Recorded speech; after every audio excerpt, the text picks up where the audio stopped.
E aí pessoal, bem-vindos a mais um vídeo explicativo do livro Os Mensageiros, do médium Chico Xavier, do Espírito André Luiz. Nós estamos no capítulo 32, chamado Melodia Sublime.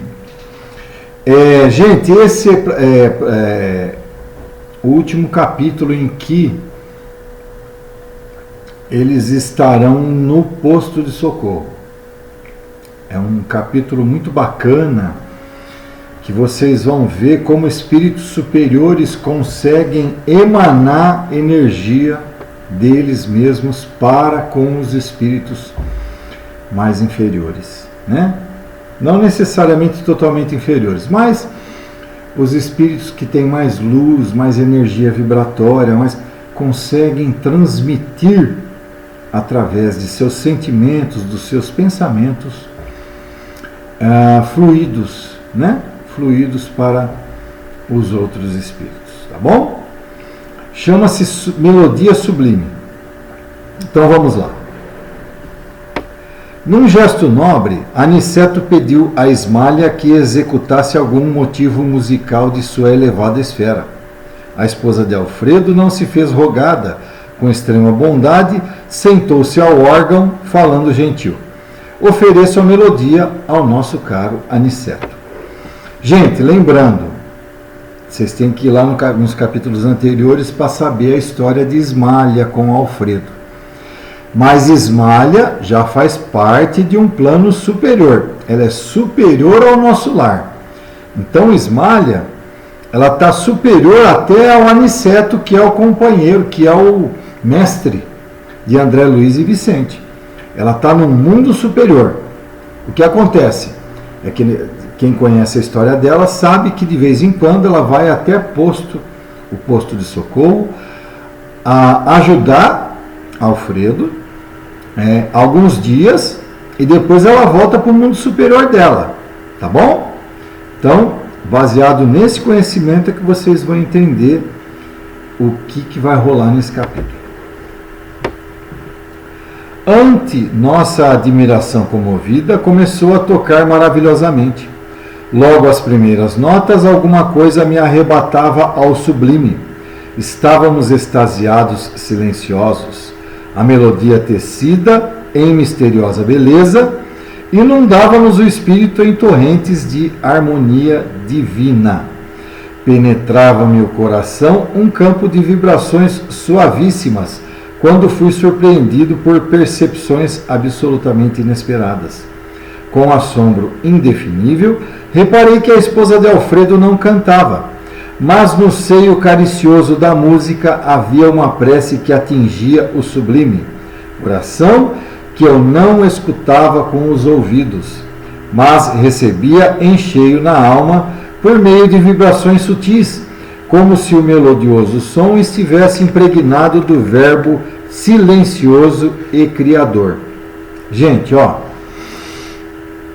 vocês lembram que Jesus, quando veio para a Terra, ele falava, um dos discursos que ele sempre falava: quem tem ouvidos de ouvir, que ouça; quem tem olhos para ver, que veja. Então, é esse tipo de coisa que o André Luiz ele fala, que ela não cantava, mas no seio caricioso da música havia uma prece que atingia o sublime, oração que eu não escutava com os ouvidos. Olha que coisa maravilhosa.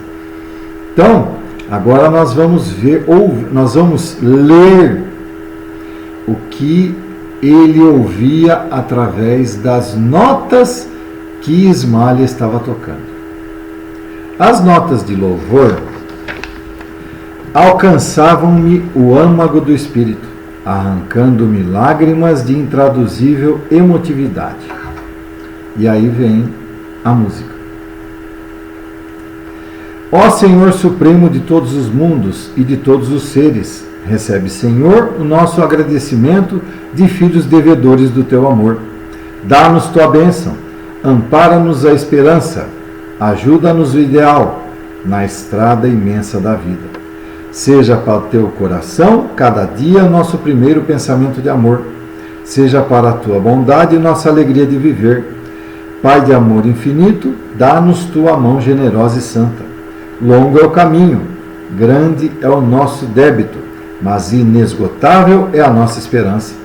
Pai amado, somos as tuas criaturas, raios divinos de tua divina inteligência. Ensina-nos a descobrir os tesouros imensos que guardaste nas profundezas de nossa vida. Auxilia-nos a acender a lâmpada sublime da sublime procura. Senhor, caminhamos contigo na eternidade. Em ti nos movemos para sempre. Abençoa-nos a senda, indica-nos a sagrada realização, e que a glória eterna seja em teu eterno trono. Resplandeça contigo a infinita luz. Mane em teu coração misericordioso a soberana fonte do amor. Cante em tua criação infinita o sopro divino da eternidade. Seja a tua bênção claridade aos nossos olhos, harmonia ao nosso ouvido, movimento às nossas mãos, impulso aos nossos pés. No amor sublime da terra e dos céus, na beleza de todas as vidas, na progressão de todas as coisas, na voz de todos os seres, glorificado sejas para sempre, Senhor. Então, essa foi a melodia que André Luiz ouviu, não pelos ouvidos.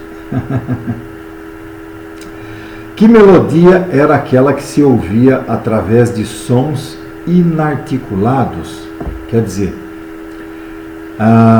ele ouvia as palavras através da melodia. Sons inarticulados eram sons que ele não tinha como decifrar. Eram sons que a gente não tem como decifrar. Entendeu?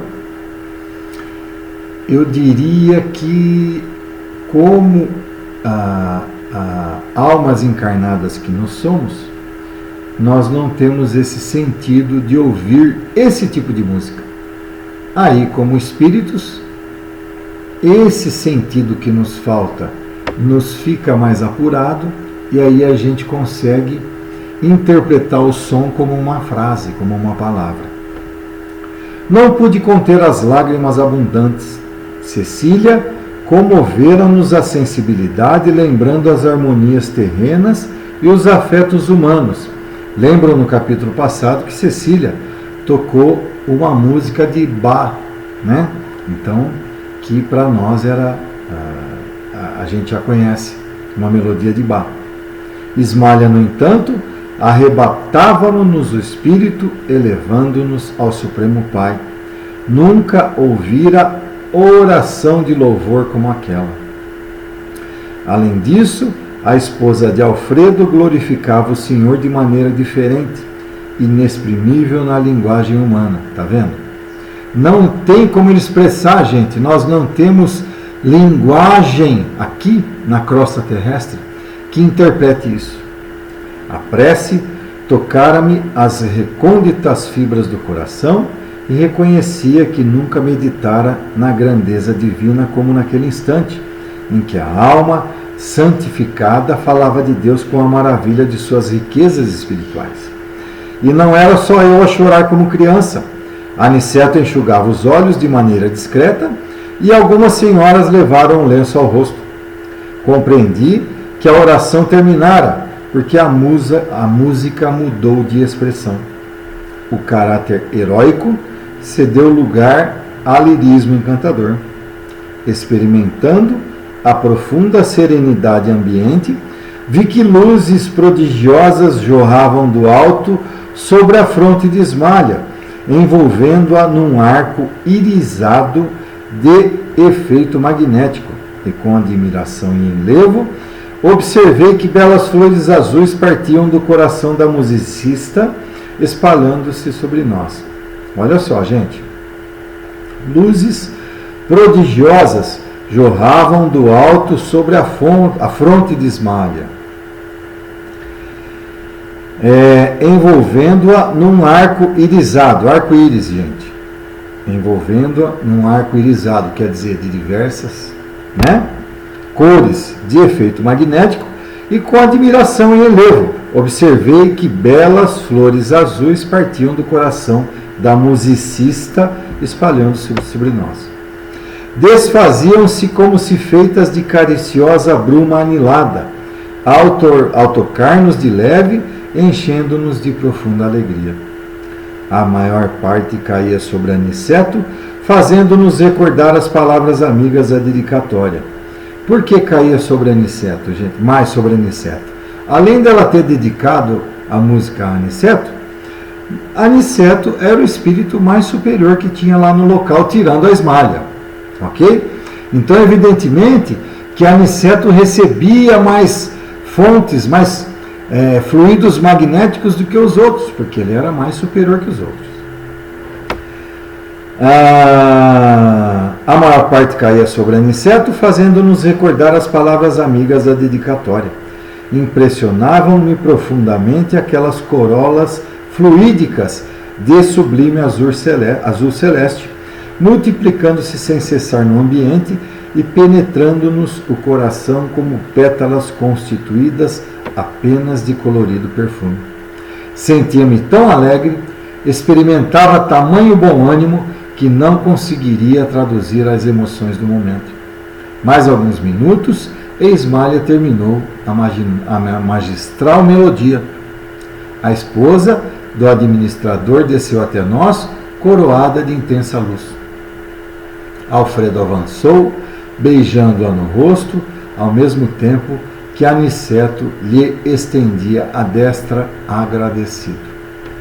Gente, muita coisa a aprender. Então vocês percebam que ela tocando melodias que transformavam-se em palavras, que foi aquelas que eu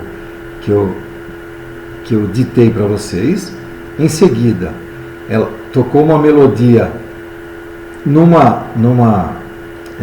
melodia, eu diria, numa harmonia mais baixa, para que eles entendessem apenas como música, olha só, né? E que terminando, e que durante a execução, os fluidos magnéticos que passavam por ela, pela fronte, passavam por ela distribuía para a plateia, e Aniceto recebia a maior parte desses fluidos. Alfredo avançou, beijando-a no rosto, ao mesmo tempo que Aniceto lhe estendia a destra agradecida. Há muito tempo não ouvia músicas tão sublimes como as desta noite, exclamou nosso orientador sorrindo. Cecília falou-nos do sublime amor terrestre, Ismália arrebatou-nos ao divino amor celestial. Ideia feliz a de permanecermos neste posto. Fomos igualmente socorridos pela luz da amizade, que nos revigorou o bom ânimo. Aproximando-se os bacelares, eminentemente comovidos. Que maravilhosas flores nos deste, querida amiga, disse a mãezinha de Cecília, abraçando a esposa de Alfredo. Voltaremos ao trabalho, repletos de energia nova, acrescentou o senhor bacelar sorridente. A extensa sala estava cheia de notas de reconhecimento e júbilo sincero. A melodia de Ismália constituíra singular presente do céu. A alegria e o bom ânimo transpiravam em todos os rostos. Observando que Aniceto se retirava para um canto do salão, procurei-o ansioso. Desejava esclarecer o fenômeno da prece sem palavras, das harmonias, das luzes e das flores. Antes, porém, das interpelações do aprendiz, o orientador amigo sorriu amável e explicou. Quer dizer, então logo Aniceto foi para o canto da sala, André Luiz já foi de encontro a ele para pedir explicações do que era aquilo que tinha acontecido, né? E Aniceto explicou. Conheço a sua sede de conhecimento, André. Não precisa perguntar. Impressionou-se você com a grandeza espiritual da nobre companheira do nosso amigo. Não precisarei alinhar esclarecimentos. Recorda-se de Ana, a infeliz criatura que dorme nos pavilhões entre pesadelos cruéis? Quer dizer, Ana foi aquela que cometeu aquele assassinato, tal. Voltem os capítulos anteriores para lembrar. Lembra-se de Paulo, o caluniador? Paulo também tem um capítulo especial para ele, que foi aquele que judiou do casal Alfredo e Ismália. Não os viu carregando pesados fardos mentais? Nós vimos que eles estão numa perturbação mental terrível. Cada um de nós traz nos caminhos da vida os arquivos de si mesmo. Enquanto os maus exibem o inferno que criaram para o íntimo, os bons revelam o paraíso que edificaram no próprio coração. Ismália já amontoou muitos tesouros que as traças não roem. Olha que... gente, cada frase maravilhosa. Ismália já amontoou muitos tesouros que as traças não roem.